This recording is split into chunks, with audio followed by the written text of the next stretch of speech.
في وقت كانت جيوش الإسلام تقاتل يمينا ويسارا في شرق الدولة الإسلامية، كانت تحارب هجوم المغول وآخر بقايا الصليبيين، وفي الأندلس كانت تحارب الصليبيين. كانت مصر هي مركز القوة والقلب في العالم الإسلامي مع التبعية للخلافة العباسية والخليفة. في هذا الوقت كانت تجهز حملة هدفها ضرب قلب العالم الإسلامي. هذه الحملة امتلكت هدفا واحدا وقيادة واحدة تحتها جيوش أوروبا ومالها وعتادها، وهذه قصتها. في عام 1244 تعهد لويس التاسع ملك فرنسا أن يجهز حملة صليبية إذا قام من مرضه والذي شارف فيه على الموت. وقد شاء الحق تبارك وتعالى أن يمهله ليضع تحت أيدي المسلمين رجال ونساء وأموال أوروبا، سلاحها وعتادها وأقواتها.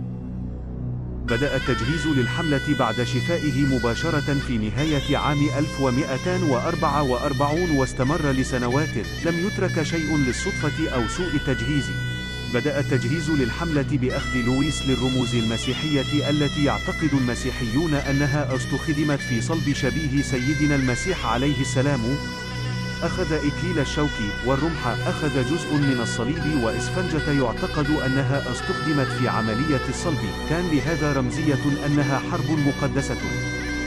في عام 1245 قام مجمع ليون الأول تحت رئاسة أنوسنت الرابع بتوجيه الحملة تحت قيادة لويس التاسع. في عام 1246 بدأ لويس تأجير السفن التي سيستخدمها من جنوى ومارسيليا. أرسل لويس التاسع إلى قبرص قبل تحركه بسنتين عملائه لتجميع الطعام والإمدادات والسلاح مع تجنيد من يستطيعون للحملة. بدأت الحملة رسمياً يوم 12 من أغسطس 1248 عندما غادر لويس باريس مع زوجته مارجريت أوف بروفانس وأختها بياتريس أوف بروفانس، وإخوته شارل الأول أوف أنجا وزوجة بياتريس وأخوه ألفونس أوف بواتيه مع زوجته جوان أوف تولوز وأخوه روبرت دي أرتوا. ولحق به أبناء عمومته هيو الرابع أوف بورجوندي، بيتر مولكيرك مع بارونات الحملات الصليبية السابقة، مع جون دي جونفيل وابن عمه كونت ساربروكن في ألمانيا. حاول لويس ضم هنري الثالث ملك إنجلترا للحملة، ولكنه رفض الذهاب بنفسه للحروب التي كانت بينهم، ولكنه أرسل ابن عمه ويليام لونغسبي مع امرأته إيدا دي توسني قائدا للفرقة الإنجليزية، ومن اسكتلندا باتريك الثاني أوف دونبار وآخرون. وصل لويس إلى قبرص يوم 17 من سبتمبر 1248. كان الأسطول ضخما يتكون من 1800 سفينة محملة 80,000 مقاتل بخيولهم وسلاحهم وعتادهم، منهم فرسان المعبد وفرسان الإسبتارية مع قادتهم جولان دي سوناك وجون دي رونان. في هذه الأثناء انضم للحملة من اليونان ويليام أوف فيلهاردوي. كان قد أرسل أنوسنت الرابع مبعوثان، أحدهما إلى خان المغول يعرض عليه النصرانية، ولكن طلب منه الخان الخضوع له، والآخر إلى القائد المغولي نويان في تبريز في مايو 1247 يطلب منه مهاجمة بغداد، ولكن لم يجد منه جواب. في ديسمبر 1248 وصلت رسالة من نويان إلى لويس يعرض عليه مساعدته. وفي 13 من مايو 1249 بدأ تحرك الحملة إلى مصر.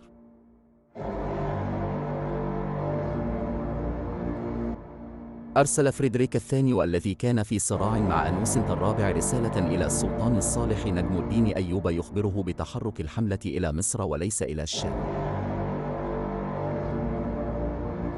أنهى السلطان حصاره لحمص ورجع مريضا إلى مصر، ولكنه كان قد أرسل الأمير فخر الدين بن شيخ الشيوخ إلى دمياط ليجهز دمياط والعتاد والتحصينات ليواجه الصليبيين. كان الأمير فخر الدين بن شيخ الشيوخ شيخا في 80 على رأس جيش كبير، وكان قطز دعما للأمير فخر الدين.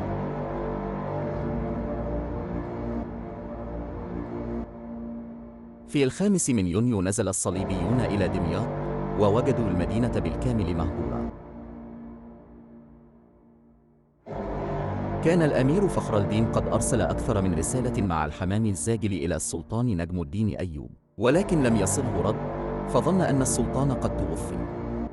فانسحب بكامل الجيش تاركا أمراء قبيلة كنانة العربية التي كان قد أمرها السلطان بمعاونة فخر الدين، تركهم ليناوشوا الصليبيين، ورجع بالجيش للمحافظة على البلاد من الاضطراب إذا كان الملك قد مات.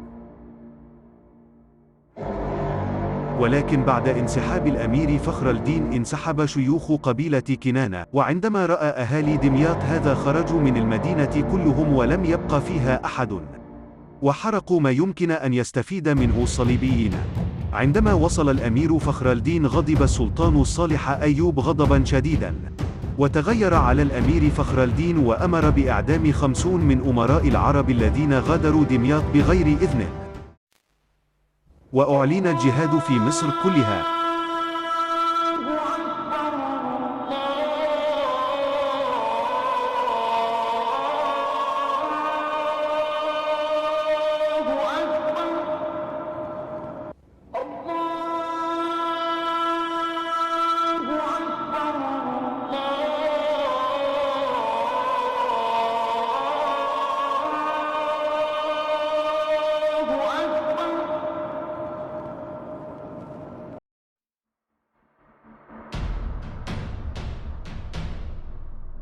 وقدم المصريون من كل بلد وقرية ومدينة، وأتى كل عالم في مصر إلى المنصورة.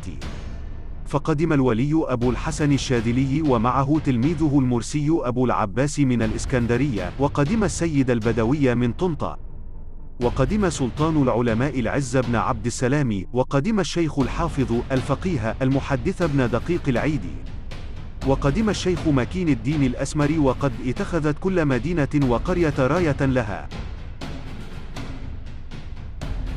في 20 من نوفمبر 1249 تحرك الصليبيون من دمياط إلى المنصورة.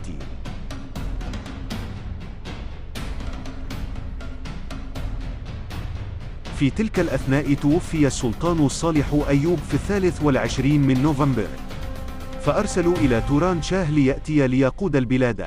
حاول الصليبيون في هذه المدة عبور النيل باتجاه معسكر المسلمين، فأمطرهم الجنود المصريون والمماليك بوابل السهام والنار الإغريقية حتى يئسوا في العبور.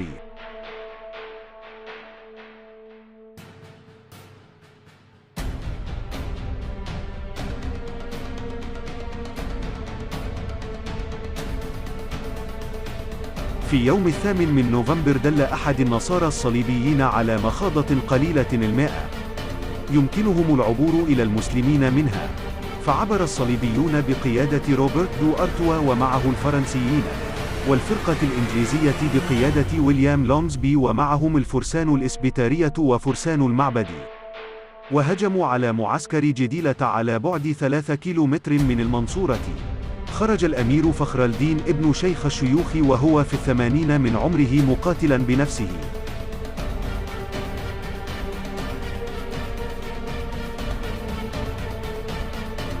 مع جنوده، وقتلوا من قتلوا من الصليبيين حتى استشهد رحمه الله.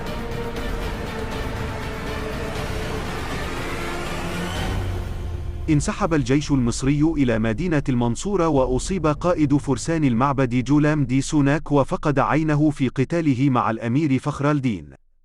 انسحب هو و4 قادة صليبيين من المعركة.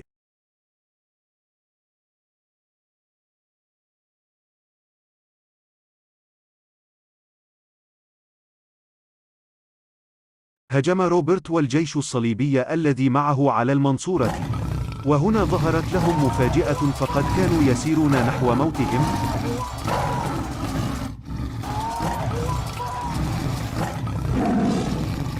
فقد سمح قطز وبيبرس بدخول الصليبيين إلى المنصورة، وبعد دخول آخر صليبي أغلق بيبرس والجنود باب المدينة خلفهم حتى لا يهرب صليبي واحد.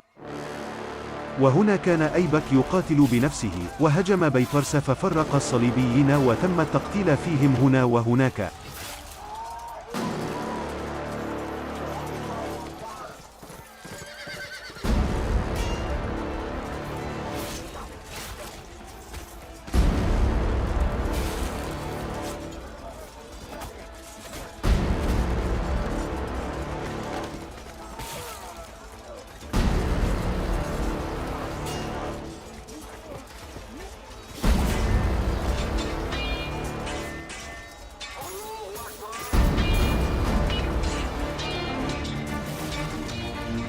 هجم قطز على روبرت أخو ملك فرنسا فضربه ضربة فصلت يده عن جسده ثم طعنه بالحربة فهوى روبرت صريعا.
حتى قتل الصليبيون جميعا، لم ينجو من الصليبيين غير الخمسة الذين هربوا على معسكر الصليبيين قبل دخول المنصورة.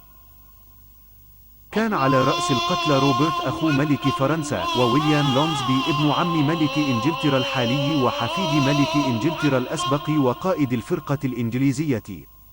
والفرقة الإنجليزية بالكامل، والجنود الفرنسيين وفرسان المعبد وفرسان الإسكتارية الذين كانوا مع روبرت وجولام قبل فقدان عينه وهروبه. وجد بيبرس علامة بيت الملك الفرنسي على روبرت فظن أنه لويس، فأمر بشن هجوم عام على المعسكر الصليبي.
حاول لويس أثناء هجوم روبرت أن يبني جسرا يتمكن كامل الجيش من العبور عليه في هذه المخاضة.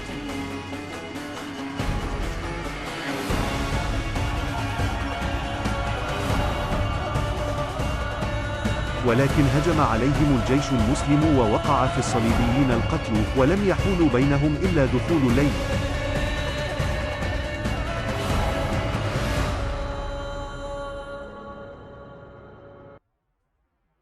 في يوم 11 من فبراير تم الهجوم على معسكر الصليبيين بالنار الإغريقية، ثم هجم المصريون والمماليك كالأسود وسط النيران. مما أذهل الصليبيين، وتم قتل جولام دي سوناك بعد أن فقد عينه الأخرى، وتم قتل قائد فرسان الإسكتارية جون دي روني، وخسائر كبيرة في الصليبيين في هذه المعركة.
بقي الصليبيون لمدة 8 أسابيع في معسكرهم، وكان يتم الهجوم عليهم يوميا ليلا من المصريين. وكان يتسابق المصريون في عدد الرؤوس المقطوعة للصليبيين. ذكر أن الصليبيين كانوا يخافون من المجاهدين أكثر من الجنود النظاميين لكثرة ما وقع فيهم من القتل بأيديهم. كان الشيخ أبو الحسن الشاذلي يعلم القادة والجنود الأوراد والأدعية لطلب النصر من الله سبحانه وتعالى.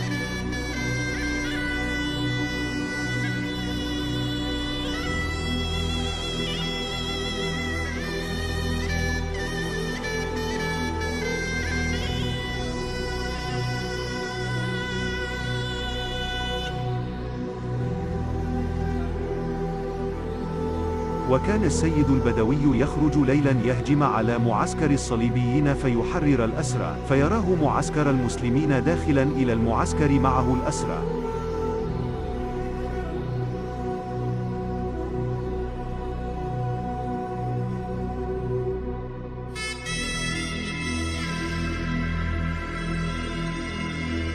فيستقبلوه ذاكرين الله سبحانه وتعالى قائلين: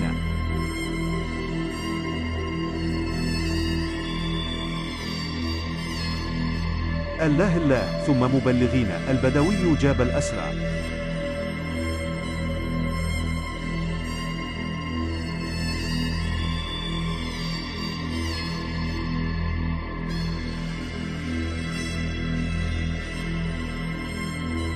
وقيل بل أنه حتى لم يكن يخرج من المعسكر، بل كان يدعو الله سبحانه وتعالى، فيرجع الأسرى للمعسكر.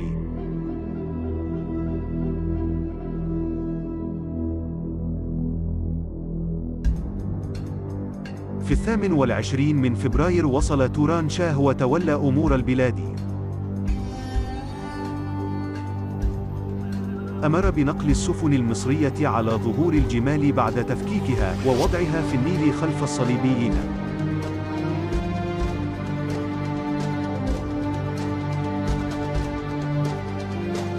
وتم الفصل بين الصليبيين وخطوط الإمداد. في هذه المدة تم أسر أكثر من 80 مركب صليبي وأكثر من 1000 صليبي.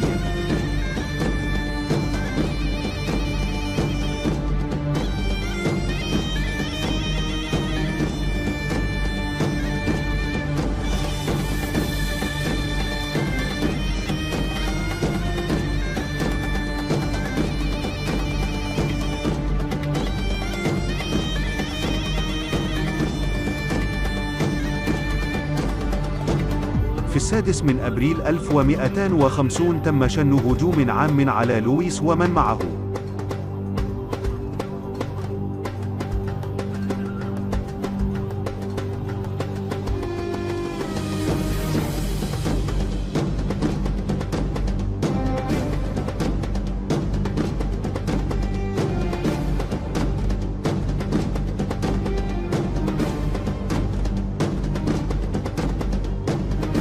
تم أسر لويس وأخويه شارل وألفونس وكل من بقي معه. كان عدد الأسرى أكثر من 30,000.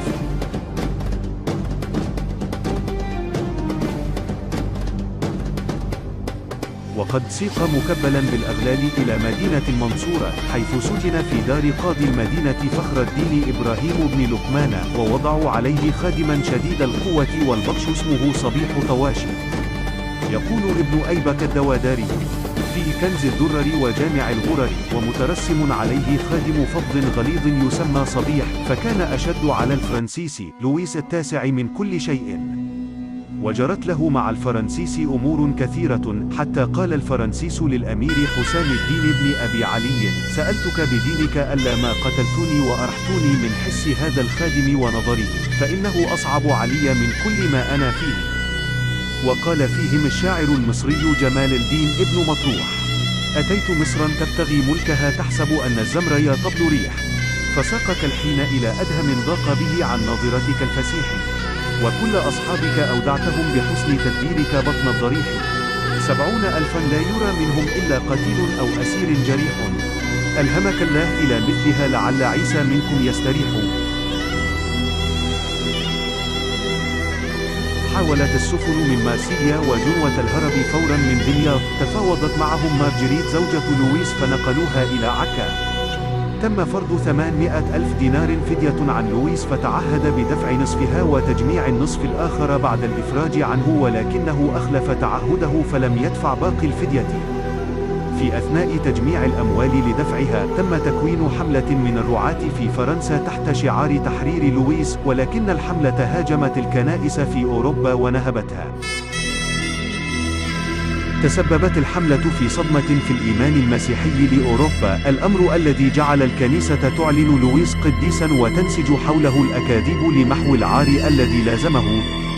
كانت الحملة صدمة غير عادية في أوروبا، فقد خسرت ملوكها ونبلائها في المعارك مع أفضل فرسانها وجنودها الأعلى تدريبا في أوروبا، هذا مع خسارتهم أموال الحملة التي غنمها المسلمون والسلاح والعتاد والخيول والسفن والأسرى، مع دفع فدية أفرغت خزائنهم من المال إلى مصر.